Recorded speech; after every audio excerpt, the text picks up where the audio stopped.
Bonjour! Bonjour, comment ça va? Alors aujourd'hui, on va rectifier 5 erreurs que vous faites toujours en français.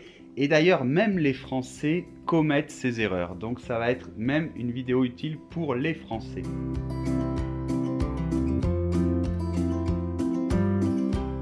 Alors, tu veux vraiment progresser en français, améliorer ton français? Eh bien, c'est très simple, il suffit de s'abonner à notre chaîne. Il faut cliquer le bouton rouge par là, je crois. N'importe quoi, il est là. Non, il est là, non? Il est là. Bon, bref, quelque part, là, il y a un bouton rouge, il faut cliquer, voilà. Première erreur à ne pas commettre, c'est dire « je vais au coiffeur ». Calme, Pierre. Ça m'a fait mal. Bon, évidemment, on ne dit pas « je vais au coiffeur », même s'il y a plein de Français qui le disent. Eh bien, on dit « je vais chez le coiffeur ». Quand il s'agit d'une personne, Oui. du professionnel, on utilise « chez ». Je vais chez le coiffeur, chez le dentiste, chez le pharmacien, chez le médecin, chez le garagiste. Et donc, par exemple, je peux dire « je vais chez le salon de coiffure ». Mais non, j'ai dit pour les personnes. Donc là, c'est un lieu, tu utilises la préposition « à ». Je vais au salon de coiffure. Ah oui, c'est comme dire « je vais au supermarché »,« je vais au bureau de tabac »,« je vais à la pharmacie ». Exactement. Alors, on passe à la deuxième erreur, c'est dire « si j'aurais… ». Oh non, c'est horrible. Calme-toi, tu vas avoir un ulcère.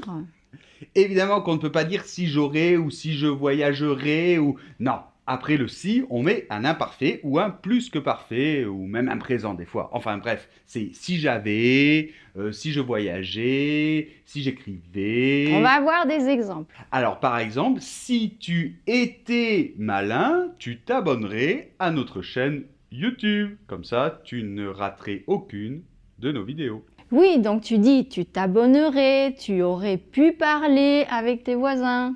Voilà, mais après le si, il n'y a pas de conditionnel. Et vous connaissez l'astuce mémotechnique, c'est le si ne va pas avec le ré. Do, ré, mi, fa, sol, la, si, do. Donc après un si, il Pas ne de peut pas y ré. avoir un verbe qui termine en ré.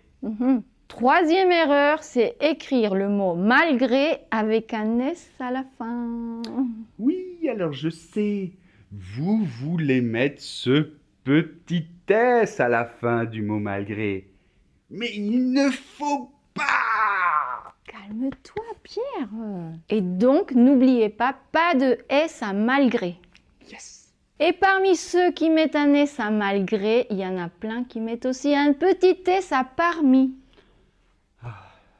Donc, pas de S, ni à malgré, ni à parmi. Parce que sinon, Pierre, il va nous faire une syncope, je crois. Hein Pierre, ça va? Ça va. Ça va? Ça Tu va. tiens le coup? Ça va. Et cinquième erreur, c'est la faute à Michel, c'est la mère à François. Bon, alors là, vous arrêtez immédiatement. Vous arrêtez immédiatement de mettre la préposition à quand il s'agit de la possession. La possession, c'est avec la préposition Deux. Et oui, donc on doit dire c'est la faute de Michel, c'est la mère de François, c'est la voiture de Claude. et on dit c'est ma faute. On ne dit pas c'est la faute de moi, évidemment. Hein. C'est ta faute Oui. si on fait des erreurs. Ouais, c'est ça. C'est que t'expliques mal. Ouais.